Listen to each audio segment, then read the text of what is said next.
ഷിജിന് രക്ഷകർത്താക്കൾ ചെറുപ്പത്തിലെ മരണപ്പെട്ടതാണ്. അപ്പോൾ ഷിജിനെ വളർത്തിയതൊരു അമ്മുമ്മയും അപ്പൂപ്പനും ചേർന്നിട്ടാണ്. അപ്പോൾ അമ്മമ്മയുടെ പ്രതികരണം എടുക്കാൻ പറ്റിയൊരു അന്തരീക്ഷമാണെന്ന് എനിക്ക് തോന്നുന്നില്ല. കാരണം അത്ര ഒരു മോശം സാഹചര്യമാണ്. കാരണം ഈ ഷിജിൻ്റെ ഫോട്ടോ വെച്ചൊരു സ്ഥലത്തേക്ക് അവിടെ നിന്ന് മാറാതെ ആ കട്ടിലിന് തൊട്ടടുത്തായി തന്നെ ആ അമ്മ കാവലിരിക്കുകയാണ്. കാരണം വളർത്തിയ മകൻ എന്തെങ്കിലും അറിവുണ്ടാകുമോ എന്ന് കരുതി പ്രാർത്ഥനയും വിളക്കുമൊക്കെ ആയിട്ട് ഇവിടെ അമ്മമ്മ കാത്തിരിക്കുകയാണ്. അമ്മമ്മയാണ് വളർത്തിയത്.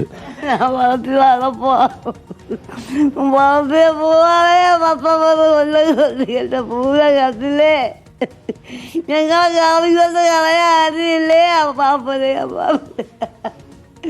എല്ലാം വേറെ കൊണ്ട് അറിയില്ലേ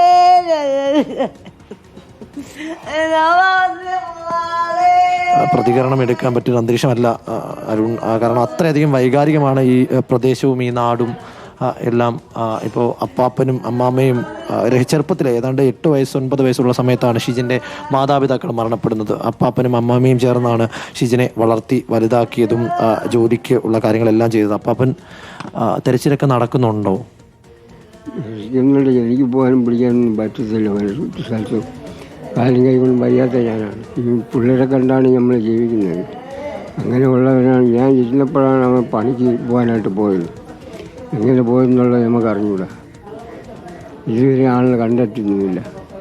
അങ്ങനത്തെ ഒരു ജീവിതമാണ്. ഒരു അനാഥയെ വിട്ടു വെള്ളം കുടിക്കുന്നതിന് ഒന്നിനും പോകത്തില്ല. അങ്ങനത്തെ ഒരു മര്യാദക്കാരൻ പയ്യനാണ്. നമ്മളെന്താ ചെയ്യാൻ? പോയിട്ട് ഇന്ന് 8 ദിവസം തരായിരുന്നു. ഇന്നും അറിയാൻ വയ്യ.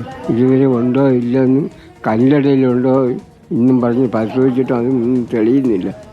നമ്മളെന്തൊരു വലിയ കഷ്ടപ്പാട് പാടുകയാണ് ജനങ്ങളായി കൂടി. 2 കുഞ്ഞുങ്ങളുമുണ്ട്. ഇതെങ്ങനെ പോറ്റിക്കൊണ്ട് പോകുമെന്നാണ് ഞാൻ ചിന്തിക്കുന്നത്. അതാണ് 8 ദിവസമായി ഡോക്ടറാണ്. ആ 8 ദിവസമായി ഒരു മനുഷ്യൻ എന്തു പറ്റി എന്നറിയാതിരിക്കുന്ന ഒരു അവസ്ഥ, അതൊരു ചെറിയ അവസ്ഥയല്ല, വളരെ ഭീകരമായിട്ടുള്ള പങ്കുവെക്കാൻ കഴിയാത്തൊരു അവസ്ഥയാണെന്ന് തന്നെ പറയേണ്ടിയിരിക്കുന്നു. ആ കുടുംബവും ഒരു നാടും ഒരു വീടുമെല്ലാം തന്നെ ഈ ബന്ധുക്കളെല്ലാം ഇങ്ങനെ ഈ വീട്ടിലേക്ക് ഒഴുകി എത്തുകയാണ്. കാരണം ഒരുപാടധികം പേർ ബന്ധുക്കളായിട്ടും നാട്ടുകാരായിട്ടും സുഹൃത്തുക്കളായിട്ടും ഒക്കെ ഇങ്ങോട്ടേക്ക് എത്തുകയാണ്. ഇന്നലെ ഷിജിൻ്റെ കൂട്ടുകാർ സുഹൃത്തുക്കളാണ് ഈ സ്കൂബ കുഞ്ഞുങ്ങളും തിരക്കുന്ന അതിനുള്ള മറുപടി അവർ തരാൻ പറ. എനിക്ക് അതിനുള്ള മറുപടിയാണ് ഉണ്ട്. അല്ലാതെ എന്നെ കണ്ട് എന്നെ ആശ്വസിപ്പിക്കണേ അതൊന്നും എനിക്ക് ആവശ്യമില്ല. എന്റെ 2 മക്കൾക്കുള്ള മറുപടി തരാൻ പറ. അവർ ചോദിക്കുന്ന കടലിൽ പോയ അച്ഛൻ എവിടെ, എന്തുകൊണ്ട് തിരിച്ചു വന്നില്ലെന്ന് ഞാൻ എന്തോന്ന് പറയണം? എനിക്ക് അതിനുള്ള മറുപടി ഇല്ല പറയാൻ. എത്ര ദിവസം ഞാൻ പറയാം കടലിൽ പോയിരിക്കുന്നു തിരിച്ചു വരും? ഞാൻ എത്ര ദിവസം പറയാം? എനിക്കുള്ള അതിനുള്ള മറുപടിയാണ് എനിക്ക് വേണ്ടത്. നിങ്ങൾക്ക് ആർക്കെങ്കിലും പറയാൻ പറ്റുമോ? ആ കുഞ്ഞുങ്ങളുടെ അടുത്ത് പറയാൻ പറ്റുമെങ്കിൽ നിങ്ങൾ പറഞ്ഞ് ആശ്വസിപ്പിച്ചിട്ട് പോയി. നിങ്ങൾക്ക് കാര്യം പറഞ്ഞ് മനസ്സിലാക്കാൻ പറ്റുമെങ്കിൽ നിങ്ങൾ അത് ചെയ്തിട്ട് പോകും. അല്ലെങ്കിൽ എൻ്റെ ഭർത്താവിനെ കൊണ്ട് തിരിച്ചതാ. എൻ്റെ ഭർത്താവിനെ കൊണ്ട് തിരിച്ചതാ. അതേ എനിക്ക് പറയാനുള്ളൂ.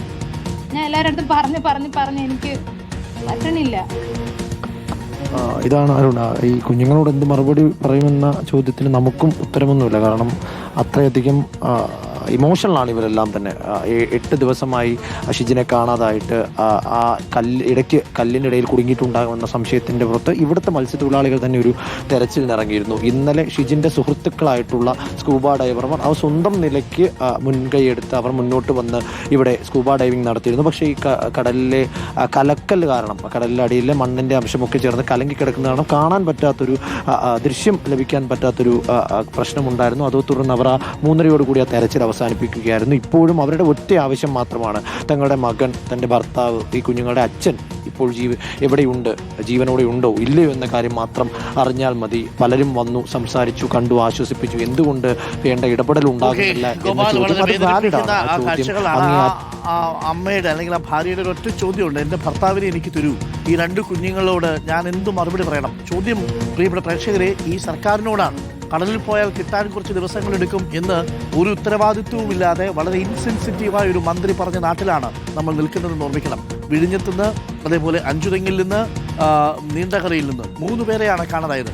വിഴിഞ്ഞത്ത് നിന്ന് നഷ്ടമായതൊരു അച്ഛനെയാണെങ്കിൽ നീണ്ടകരയിൽ നഷ്ടമായതൊരു മകനെയാണ്. ഇതാ ഇപ്പോൾ അഞ്ചുതെങ്ങിൽ നിന്ന് നഷ്ടമായത് 2 കുഞ്ഞുങ്ങളുടെ അച്ഛനെയാണ്, ഒരു ഭർത്താവിനെയാണ്.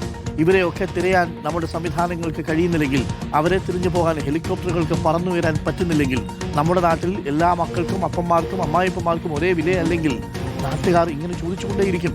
ഞങ്ങൾ ആ എന്തു പറയും ആ ഭാര്യയുടെ മുഖത്ത് നോക്കി, ഷിജിൻ്റെ ഭാര്യയുടെ മുഖത്ത് നോക്കിയിട്ട് എന്താ മറുപടി പറയുക സിസ്റ്റത്തിന്? എൻ്റെ ഭർത്താവിന് 7 ദിവസമായി അവർ കാത്തിരിക്കുകയാണ്. ആ 2 കുഞ്ഞുങ്ങൾ പറഞ്ഞു മടുത്തു. അച്ഛൻ കടലിൽ പോയതാണ്, തിരിച്ചു വരാൻ വൈകും എന്ന് പറയാൻ മടുത്തു. ഇതാണ് അവസ്ഥ.